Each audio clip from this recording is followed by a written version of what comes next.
Wanna talk? So let's talk. Yeah. Talk. You wanna talk? You gotta talk, you need to talk. News talk. I talk, you talk to Solomon. I talk, you talk to Solomon. Yeah, let's talk to Solomon. Talk to Solomon. You gotta Good evening, and welcome. It's Talk to Solomon time. That's me, Stan Solomon, my co-host. Chief Steve. Former Police Chief Steve Davis, and our guest, Major General Jerry Curry. General, good evening, and how are you, sir? Can we hear the General? Can you hear me? I can hear you now, sir. I'm super. Well, it looks like you just got back from Hawaii. My brother lives in Hawaii, and he sends me one of these, a new one, about every 90 days. Well, that seems reasonable to me. Just tell him that next time to stuff it in a coconut and throw it. At any rate, General, I have to ask you a burning question. 33 members of Syria's illustrious military defected. I didn't say they were defective. They are. I say they defected. And to me, they're rats leaving a sinking ship. They're murderers, child killers, rapists, thugs, and torturers. And I think that they should be immediately given a fair trial and shot. Maybe forget the trial. But do you think that if the Syrian military at this point turns on Assad and leaves him where he should be, hanging, twisted in the wind, that they should be forgiven for all that they have done to the people of Syria? Hard to say. We're playing games over there. If you take a look at exactly what's going on, a couple of things are obvious. Number one is there is no country that is a Muslim country, especially in the Middle East, that has a history of liberty, freedom, and democracy. Doesn't exist. The only people who seem to be able to successfully run Muslim countries are criminal thugs and a very strong group of military. But nobody else seems to be able to do that. And the idea that you're going to have a secular government come out of Syria or the Arab Spring is a lot of nonsense. Egypt is now showing that they have no intention of being a secular government or one that believes in liberty and in the rule of law. It just doesn't happen. And so you're always faced with this. If you give up on the military dictator, then you're going to have somebody who is from the Arab Brotherhood or something like that move in and become a worse leader than the military guy was. So those to me are the options, and I'm not sure how you work it all out. Oh, I think you're 100% correct. I always thought the Muslim pledge is one man, one vote, one time. That's it. And slavery from that point forward. I agree with that. Although one can point to Turkey, which has run a quote-unquote secular government while having the Muslim faith being the predominant faith for quite some time. But I do agree with you. Out of all the Arab and of course the Turkish people are not Arabs. Out of all the Arab countries, I've often said they used to chase their camels. Now they chase their dates, but they're never going to chase freedom because they wouldn't know what to do with it if they got it. And they've proven that every time that opportunity has showed itself. Chief? Well, without freedom, there's really not much to live for. And there's no freedom for Muslims in the Middle East except in Israel. So I often think about, I spend a lot of time in law enforcement, a lot of time in the jail environment, and it's like a jail. And as you mentioned before, if you're going to be in charge of people that are not free, like prisoners, you got to either have bars or be really tough to keep them under control. Now, could it be, General, you've been around the world, you've dealt with this environment, certainly Arab Muslims, could it be that they simply, how do we say this, they don't know anything else? They don't know any better? Because God makes all people, I'm firmly convinced of that, but, God can create something and man can screw it up big time. They have the ability to screw it up all the time, big time. If you go down any roads with these folks, listen, there's just no way that you can be a Muslim and believe in freedom and believe in liberty.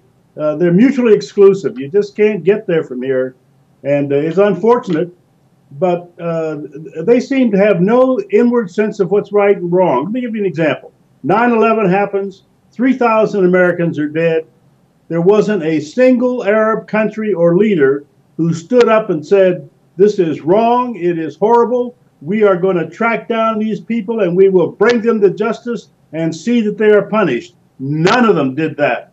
Instead, we had, from friendly countries supposedly, we had these Muslims all out in the streets screaming and hollering and chanting and going through all the things that they go through, but none of them ends up in liberty, ends up in freedom, or ends up with any show of conscience that this is wrong and we're not going to do wrong things. Doesn't work that way. All right. Iran has made a statement. Again, the Iranians are Persians. They're not Arabs, but they are Muslims, and they are morons. And the Iranians have said, if Israel attacks us, it will mean the end of Israel.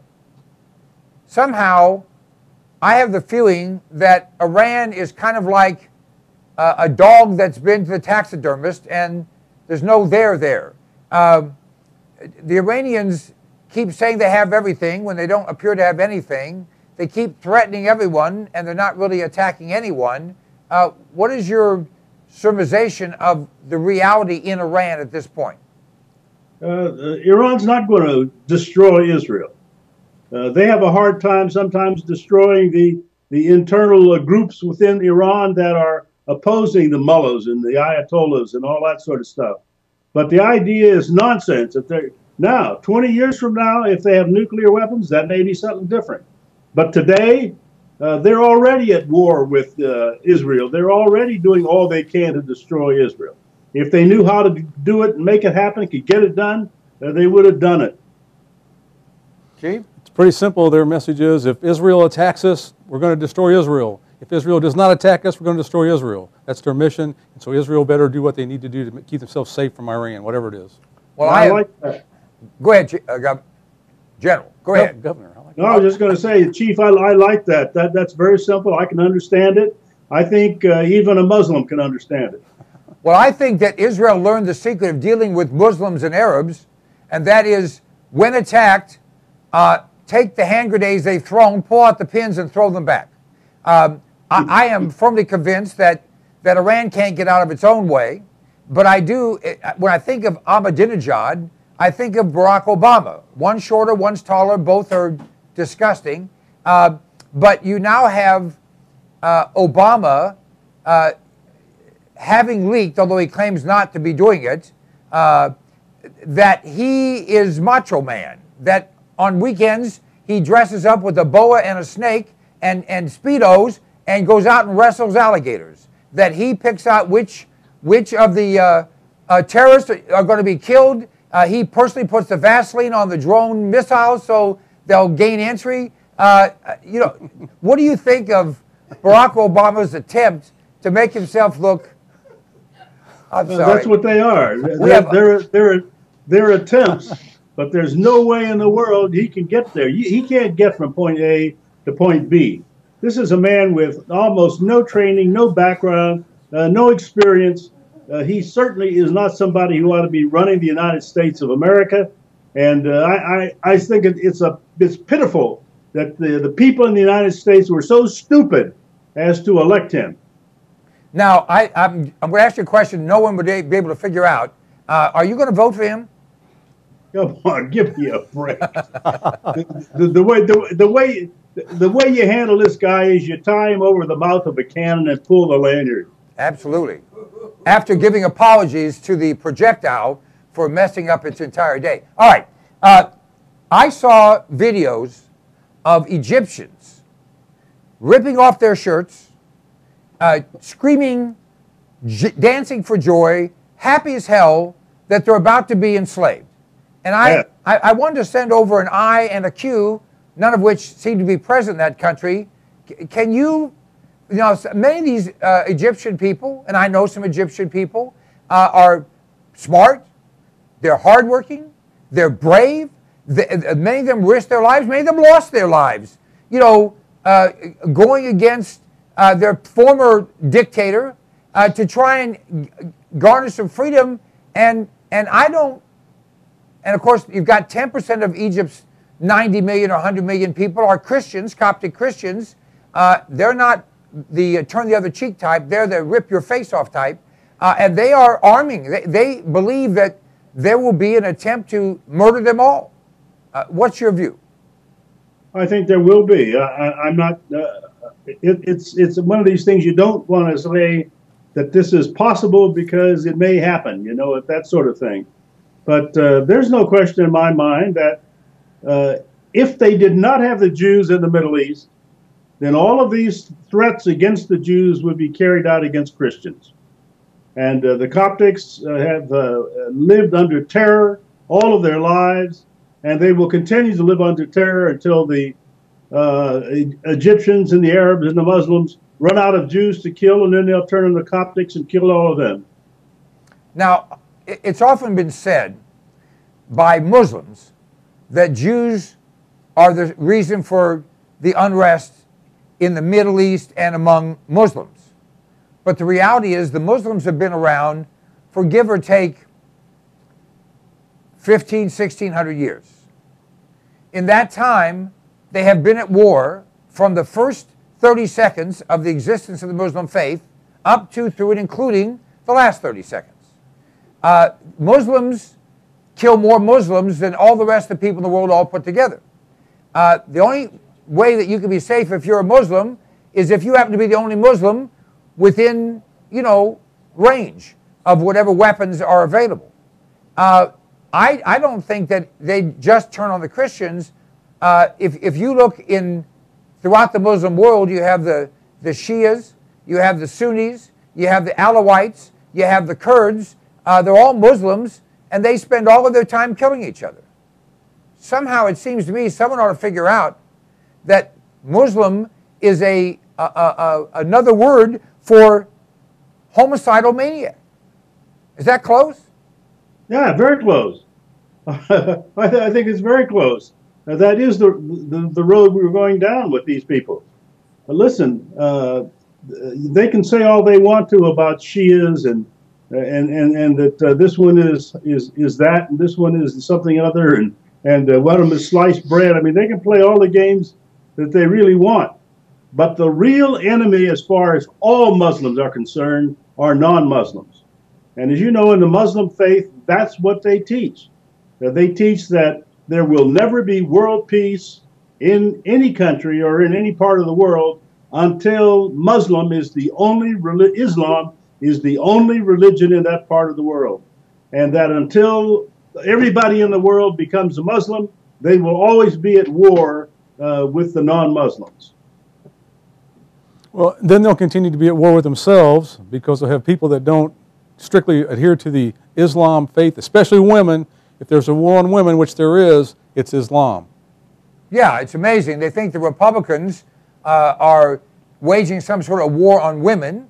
Of course, their translation of women and mine are not exactly the same, but I think that no one could conjure up a worse environment for a woman than in a Muslim religious environment where they can't show their face, they can't have any rights, they can't be educated, they have no protection from anyone, and their word is either meaningless or only meaningful if backed up by a man. Now, that's the absolute explanation of. Yet I don't see the National Organization of Wackos, Weirdos, and Wet Wipes standing up for Muslim women. And they're not going to stand up for Muslim women because they don't care about them. Being a Muslim woman is being a slave. You're being a slave to an ideology, and you're being a slave to your husband. You're being a slave to the mullahs or whoever they are in the area. That's what a woman is. She has no real rights of any kind. And unfortunately, some of them are dumb enough that they want to be women in a Muslim country. I don't understand that, by the way. It seems to me I would be looking for every opportunity to get out of there and get away from that bunch. But that's not the way some of them go. The men, they don't care about the women at all. They think that the women are objects to be used.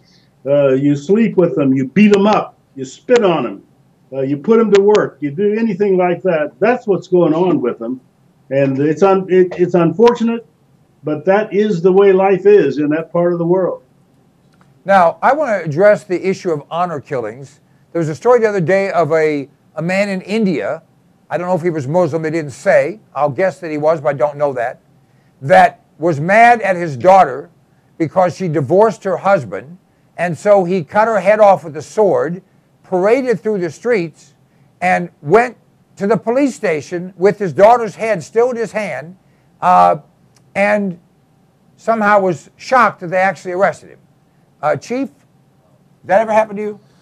No, thank goodness. But again, this is just an example of how Islam, and I read another story that said he was a Muslim, by the way, but how Islam religion talks about the degradation of women and the place that they take in society. And it is just, it's below animals. It's just really despicable. It's disgusting. But again, we have people in this country on the left, Barack Obama and all of his group, that support this and demand tolerance for their actions, when in reality, they are the worst form of human existence that we have on this planet. There is no freedom at all, especially for women in the Islam community. By the way, isn't it interesting to hear that when they announced the results of the election, that the Egyptian Brotherhood person was the newly elected president, if that's the right term, or the right office, of Egypt. 3 countries stepped forward to congratulate him. You know which 3 countries, General? The United States of America is #1. Iran and the Palestine Liberation Organization. So, what a wonderful group to be in bed with. It just blew my mind. And of course, Andre Carson, I'm sure, had a sexual satisfaction event when that was announced, because he is a radical Muslim and promotes and pushes that type of insanity. He's the member of Congress in this district that may or may not survive the next election, but if he does survive, I can promise you that this guy right next to me is going to take him out in the next one. All right. Do you have a question for the General? Yes, I do want to know what part of Hawaii you got that shirt in, because you know Hawaii's been called a suburb of Kenya these days. I'm just curious. Oh, my brother lives there, and it's the island of Maui. That's where it came from. Okay. Now, you know, I haven't looked at the back. I'm going to have Steve look right now, and it probably says "Made in China." Let's take a look, Steve. See what you see. No, it actually says "Made in Hawaii, USA." Oh my goodness! Well, there you go. That's the best news of the day. I will have to repent. Okay. Now, we have now been told 2 things, 2 major things. One, the technology for drones is such that when you get a fly swatter, you may be committing a federal offense because what you think is a fly is actually a drone. And secondly, those drones are now going to be used by every legal entity, from the federal government to the state government to the regional governments to the local governments to every police force to the hall monitors. They're all going to have drones. Now we know that one of our most sophisticated drones was brought down in Iran by the Iranians, not using a missile or a gun or a butterfly net, but by simply hacking into the software and taking over the drone. And that is now the big story. Once we have these 1, 2, 3, 4, 5 million drones flying every which way, that, you know, hackers, sophisticated individuals will be able to intercept and hack into and take over these drones and then use them for nefarious purpose. How serious a threat is that, General? It's a very serious threat, and not only will they be doing what you're saying, but just stop and think. Just put 5,000 of these things up in the air. You wait till the first day that some jetliner with a full load of passengers on board ingests one of those into the engine, and the airplane crashes. There's no telling where this is going to lead. It needs to be controlled. We can't have just unlimited little flies and bigger flies and birds up there floating through the air with missiles, because they'll end up on missiles because the criminals will use them and they will have missiles on them. And the fact is, there is no such thing as technology that cannot be cloned, technology that cannot be emulated, technology that can't be simulated, technology that can't be copied, to use a word the Democrats will understand. So, you know, the thought that you could arm these drones, and a drone can be used to take out a vehicle, to take out a facility, to take out a family, that is incredibly concerning to me, because Americans overwhelmingly, many of the people in the world, although not the majority, overwhelmingly know right and wrong. There are lots of folks, the Mexican cartels come to mind, who probably will get these drones through Fast and Furious under another name, Faster and Dumber, and in the hopes that they'll use them on Mexicans, but you know they're going to turn around and use them on our Border Patrol, and use them on our law enforcement, and use them on our sovereign territory. Is there any way to stop this thing, or is it over? It's over, and the reason it's over is because we have a president and we have a Congress who will not stand up and be counted. And that's what should be happening. They ought to be the ones standing up saying, we will get control of this, and the first person that flies one of these things unregistered, illegally, you're toast. You're going to be in prison for the rest of your life. Prison for the rest of your life. All right, Steve, that's, you know, kind of your department. You put people away for the final count sometimes. How would you approach trying to understand what this is and get a handle on it? Well, there's a couple of different issues here. One is just information. So some of these drones are going to be used to observe and detect actions of American citizens. But we're guaranteed rights under the Constitution to be safe in our personal effects and our papers, you know, without the existence of a search warrant based on probable cause. So now there's talk, well, it's the airspace, it's this, it's that. We can just look where we want to look. And so the EPA is already using these things to spy on farmers and other different events. So that's one aspect of this, is just the mere observation and detection of information without a warrant or probable cause. The second part is, what we've been talking about is this dangerous aspect of this, where people can actually have armed drones flying around with the possibility of damaging something with weapons or explosives. And as you said, you know, our own government right now has shown their ability to, and their likelihood to send weapons down to criminals. They're likely to send these types of weapons to criminals as well, to use them, and they'll be used against our own Border Patrol agents like Fast and Furious. But what has to happen is, in my opinion, is, and it's happening now, is more and more American citizens are going to become aware of what's in the Constitution and continue to demand that is required of the Constitution, and elect people that will follow the Constitution and get us back on track where we need to be and get rid of these illegal activities by our own government. General? Yeah, let's turn them over to the Tea Party. They seem to have the courage that it takes to do this. I'm telling you, I'm very concerned about this business. There is no question in my mind that the drug cartels will be using these things. We'll have the mafia will be using these. Who knows what all will be going on with these things all over the place. And they're not going to be 1,000 or 5. There's going to be tens of thousands of these things, and it's going to be a mess, and it's going to be a problem, and we're stuck with it. And primarily because we have a president who thinks it's okay to break the law and to violate our border. You violate the border on the ground, why can't you violate it with drones? I tell you what, we're going to take a quick break. When we come back, we have George Zimmerman back in the news. A funny thing happened on the way to the non-arrest. He passed a lie detector. Oh, I'm sorry, I'm leaking information. The jury will disregard the last fact and focus on Al Sharpton. Good grief. We'll be right back.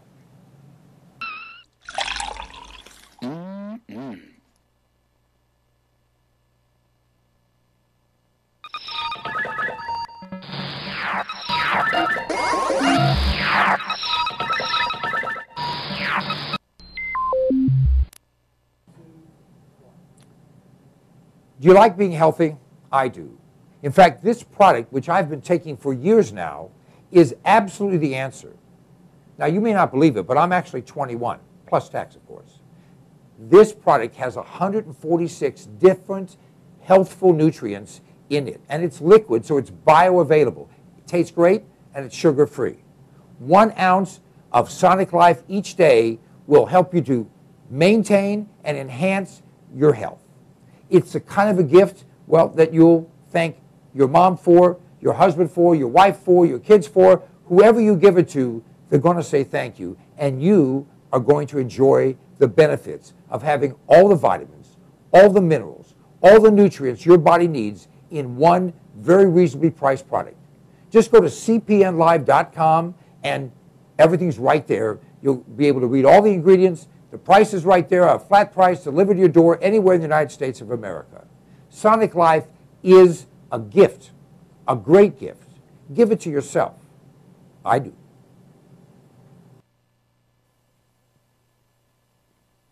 You have a computer, if you're alive today, which means you have a hard drive, which means it's going to break down. Mozy, the backup people, for thousands, for Stan, for thousands of people, for tens of thousands of people, is simply common sense. You go to cpnlive.com, click on the icon for Mozy, the backup people, and sign up. It's just a few dollars a month. Let me tell you something. We had a break-in. They stole our whole computer. You know what? When they take the computer, you can't recover anything, but we had Mozy. We had the backup. We were able to restore everything simply by buying another computer. cpnlive.com, click on the icon for Mozy, the backup people, and give yourself common sense, peace of mind, great value, the best thing you've ever done. Sooner or later, it's going to be Mozy, the backup people.